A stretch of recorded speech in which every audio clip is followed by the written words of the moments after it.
It sounds a bit noisy there. Where are you? I'm in studio, about to do live. Oh, so nice. We just had to tape some commercials for the Wild Card Weekend, Laura and I. So we just got done with that. That's why I'm a couple minutes late. So I apologize. No worries at all. So I did want to start with this. So you're in the same. Is this the same studio where you were eating the pancake off the floor, or is this a different one? No, that studio's in New York City, in the Seaport District for Get Up and First Take. This is NFL Live. We're on campus in Bristol. So what have you been catching more flack for there, whether it's online or even, I don't know, from your family about the pancakes and the shoe sniffing? What's been the more flack you've been catching? Not a single thing from my family. My buddy texted me today. He said, why are people making such a big deal of it? I don't know. Most people probably do it. They're just too concerned with what people are going to think about them. Do what? I'm sorry. Most people do what? Eat food off the board in some capacity. Like there's drop food and pick it up. I'm not going to say I've never done that, but not on national TV. I think that's maybe where people find it a little more interesting. Yeah, I mean, I have 4 kids, so like eating a pancake off the floor is absolutely nothing to me. Probably helping the immune system. The shoe thing, like Molly, while Stephen A. is speaking, like took the shoe off and she's like mouthing it to me like, these are my new shoes. Yeah. These are the ones that Stephen A. got me for the bet. She's like, they just brought them to my office this morning. And somewhere Rex was like, shoes. Come on. Well, no, I knew they were brand new shoes, so I know they're just going to smell like a brand new shoe. So that's why I was like, I'll smell to see if give people a little bit of weirdness or something. So you were really that big a deal. Oh God! All right, a brand new shoe. Dan, I'm gonna save you from yourself. I didn't know people made it such a big deal to smell someone's shoe. Don't shame him for that, Mego. You don't have to save him for anything. Yeah. Everybody has done it. Well, I don't know about that, but Dan, as a former NFL quarterback, I'm wondering, just as we look at the draft, and I want the Patriots to take a quarterback as high as they can. But if you take a quarterback, what is the next piece that you would look at with this particular Patriots team, which I'll remind you, doesn't have tackles for next year signed? Would you look at a tackle or would you look at a receiver?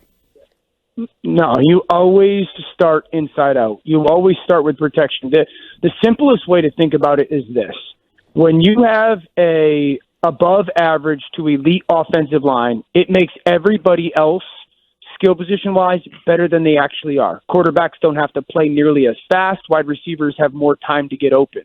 When you have a subpar or below average offensive line, everybody else at the skill position is lesser than they actually are because they don't have enough time to do things that they actually want to do. And so if we look at the history of football, the teams that have had the best lines of scrimmage and specifically offensive lines, those are the teams more often than not that are built the proper way.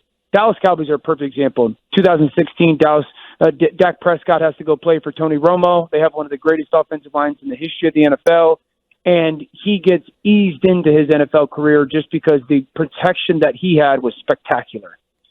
What would you say, out of all the quarterbacks who are available and who are likely to get drafted in the first 2 rounds, Dan, which is the one that you think would be best suited to build an offense around? Not someone that you can, throw into a good situation or bring in receivers like they did with Tua or something. A guy that you can bring in and then he's the franchise. Which quarterback do you think fits that bill the most?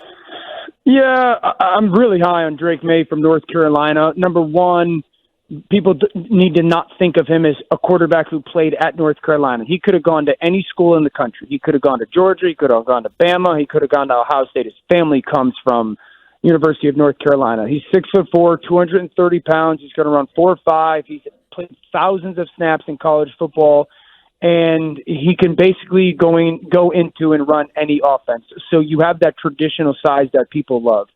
I think if I had to pick only one, that would be the one. Caleb is spectacularly talented. You're going to have to get him to play in structure more. That's something that Drake does a lot better.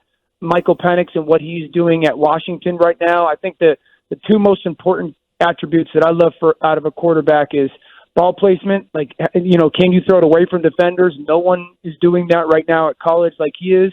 And are you a great problem solver? And he is an elite problem solver with his pocket movement. So those are 2 guys that I'm super high on. All right. He is Dan Orlovsky. He joins us each and every Wednesday here on Jones and Mego with Arkan on WEEI. Dan, we appreciate the time. I know you're going to go make some more TV magic, so good luck with that, and we'll talk to you next week. I appreciate you guys. All right. Dan Orlovsky has all our guests on the Harbor One hotline. So the only thing I would push back on, I mean, I just don't agree with him on the O-line thing. Okay, I'm pushing back on sniffing shoes. No, definitely. That's not something that. How often have I asked you guys if I can sniff your shoes? Never. Thank you. Last commercial break. No, even if you came in and you said, I got some brand new shoes, I'm not like, oh, let me smell them because they're going to smell let like that. Let me prove that. I don't believe smell you. like this shoebox. I just can't believe he did that to Rex Ryan, of all people, who was just sitting there begging to smell shoes for years. And so, it's like, hey, Rex. I can honestly say I've never sniffed someone else's shoe. I don't believe. Maybe in like maybe joking around in like high school basketball or something like that. The bottom of a shoe to tell if they stepped in like a dog bomb. Yeah, maybe. That's the only thing I could think of. But that would be your own shoe. It wouldn't be somebody else's shoe, Maybe right? if I'm like with my nephew or something. I see. I'm like, oh, before you get in my car, what have you been running through? I have eaten off the ground. I would. Of course. I'm not sure I would do that on national TV. I feel like that's maybe where I would have a. I could see myself doing that on national TV. That floor in the studio is probably clean. They got to make it shine every day, you know? Like, yeah, I don't think it's very clean. I could be wrong about that, but I don't know. Maybe it's super clean. Arcan, I have no clue.